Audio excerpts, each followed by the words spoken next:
I made a valiant effort to be at every show from a very early point because I always believe good, that man. you know Like, if you go to every show, then you know a couple people from that show will eventually realize that you're in a band and they'll go see your show. You know that true, was man. that was my It's- very and I would dude you have Yes. no idea how many hardcore shows I went to. Do you know how many hardcore records I've listened to? I could probably count it on both hands and both feet.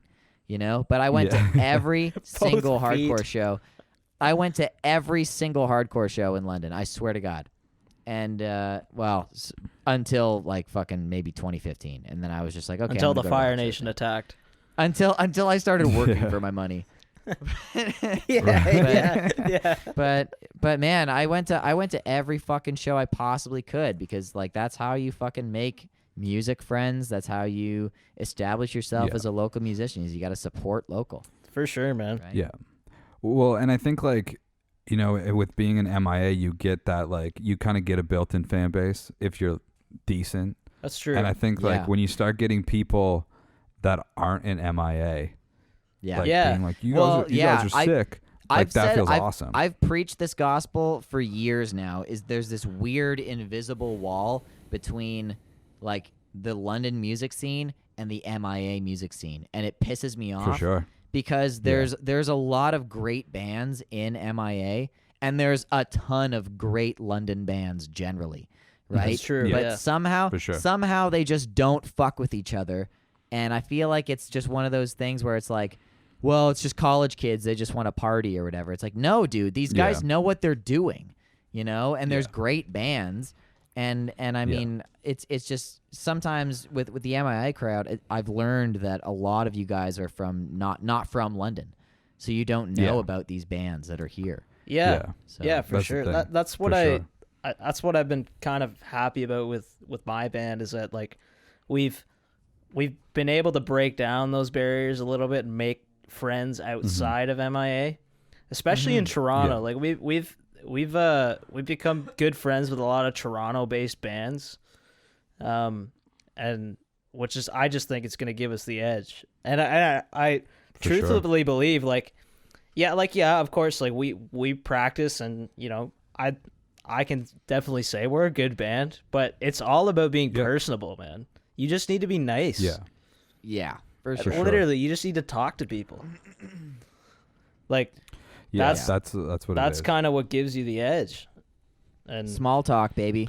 You gotta small be good at talk, small man. talk. You got to be good at small talk. It's being you interested. gotta be able to say, yeah, man, fucking that's sick, man. Yeah.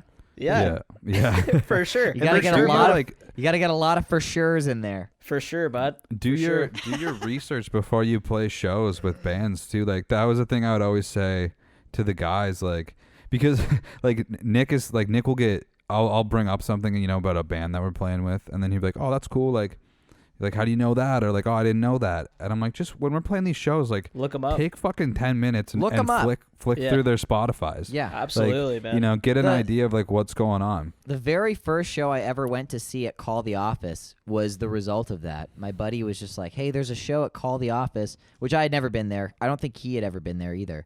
And it was he was like, you should look them up. They're called Barn Burner. And anyone that knows Barn Burner is freaking out right now because they were the greatest fucking thrash metal band from, I'm pretty sure, Montreal. I was gonna that say ever I know that existed. name. Dude, they're so sick. So it was like, yo, look up this band. We're going tonight. And I was like, okay. And I'm like 17. And I was like, okay, sure, let's go. And I looked it up, and it was like so sick. And I was so excited because I knew this single like fucking word for word. And we go to the show, and I'm gonna tell this story, and I don't care because it was fucking. it was 8 years ago, Oh, boy. and they can't get Oh, in trouble boy. for this. You can't stop And- Craig and- when he's Oh, already boy. started. They can't get in talking. trouble. So Yeah. so we Oh, went to the boy. show, right? And there's a sign out front. I'm 17, my buddy's 17, or maybe 18, I don't know. And because I was the youngin' of the group, and there was a sign out front that said ID at the door, and I was like, okay, sure. So I'll have my ID ready. So I get up to the door guy, and I hand him my ID, and he gives me my ID back, puts a wristband on me. I go inside, and then I'm waiting in that classic spot where all the pinball machines were, and like at one Yeah. point the pool table was there, whatever, and all my buddies start coming in, And like 2 of them get in and they just go, "How did you get a wristband?" And I was like, "What do you mean?" I gave him my ID. And he was just like, "Well, I've got X's on my hands." And I was like, I didn't get X's, you know? He was just like, "Well, did you give him a fake ID?" And I was like, "No, I gave him my ID. It says I'm 17 years old on it." So the guy must have either not looked at my ID or was just like, "This 17-year-old's going to have the craziest time of his life right now." You know? Yeah. And then, dude, I bought so much beer that night and I had a great time. It was the first time I was ever at this venue, and I saw Barnburner and Gallows. And I have the concert poster in my kitchen because it was the most legendary fucking show I've ever seen in my entire life. That's awesome. Wade from Alexis on Fire was doing vocals for Gallows. No. Greatest show probably the best show I've ever been to in my entire life. And it was the first show I'd ever seen at Call the Office. And I pray that they continue to do shows once this quarantine is done.